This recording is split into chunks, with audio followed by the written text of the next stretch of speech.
I'm Joshua Caleb, and this is the story of Noah Part 2. Genesis 8.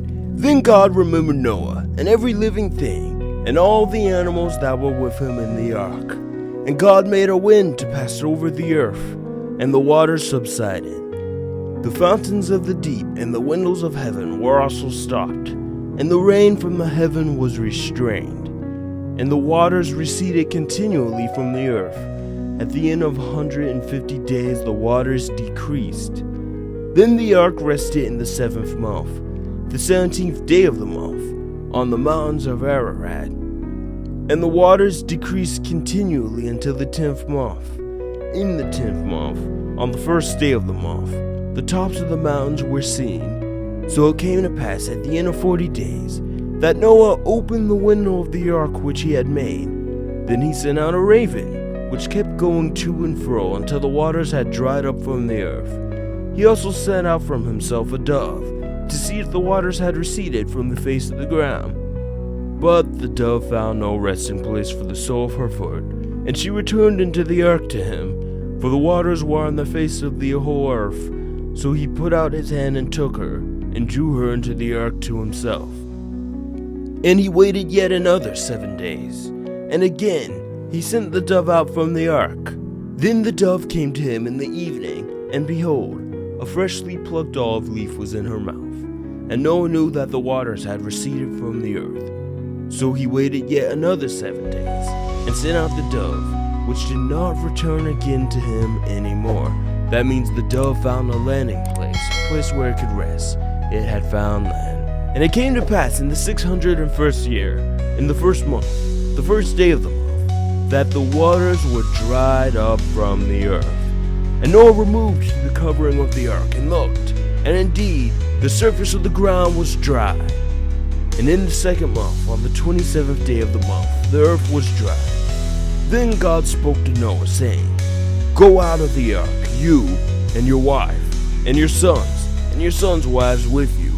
Bring out with you every living thing of all flesh that is with you, birds and cattle, and every creeping thing that creeps on the earth, so that they may abound on earth, and be fruitful, and multiply on the earth.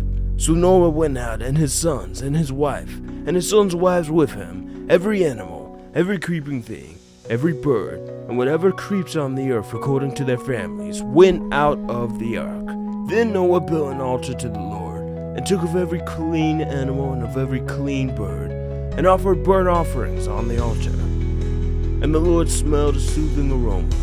Then the Lord said in his heart, I will never again curse the ground for man's sake, although the imagination of man's heart is evil from his youth. Nor will I again destroy every living thing as I have done.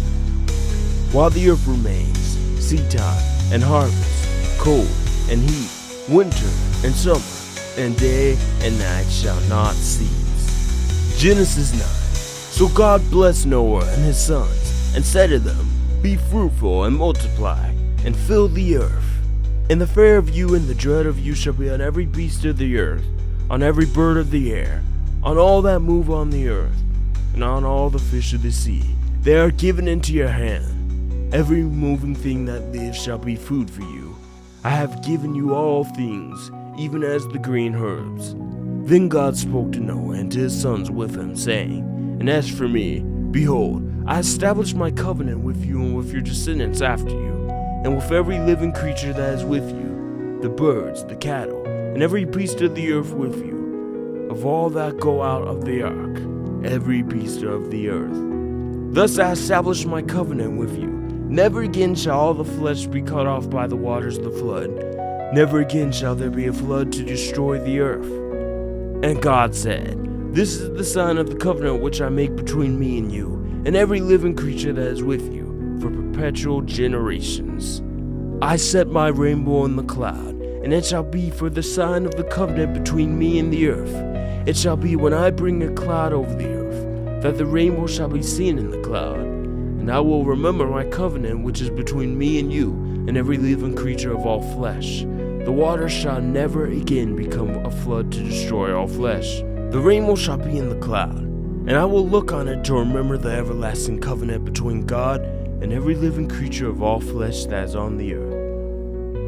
And God said to Noah, "This is the sign of the covenant which I have established between me and all flesh that is on the earth." Now the sons of Noah who went out of the ark were Shem, Ham, and Japheth. And Ham was the father of Canaan. These were the sons of Noah, and from these the whole earth was populated. Later in Genesis 11, as time passed, we see how different languages came about. Genesis 11. Now the whole earth had one language and one speech. And it came to pass, as they journeyed from the east, that they found a plain in the land of Shinar, and they dwelt there. Then they said one to another, "Come, let us make bricks and bake them thoroughly." They had brick for stone, and they had asphalt for mortar. And they said, "Come, let us build ourselves a city, and a tower whose top is in the heavens. Let us make a name for ourselves, lest we be scattered abroad over the face of the whole earth." But the Lord came down to see the city, and the tower which the sons of men had built. And the Lord said, "Indeed, the people are one, and they all have one language, and this is what they begin to do. Now nothing that they propose to do will be withheld from them. Come, let us go down, and there confuse their language, that they may not understand one another's speech." So the Lord scattered them abroad from there over the face of all the earth, and they ceased building the city. Therefore its name is called Babel, because the Lord confused the language of all the earth. And from there the Lord scattered them abroad from all over the face of the earth. Tap the subscribe button to support our YouTube channel, and to continue hearing basic Bible stories, click this playlist. God bless you.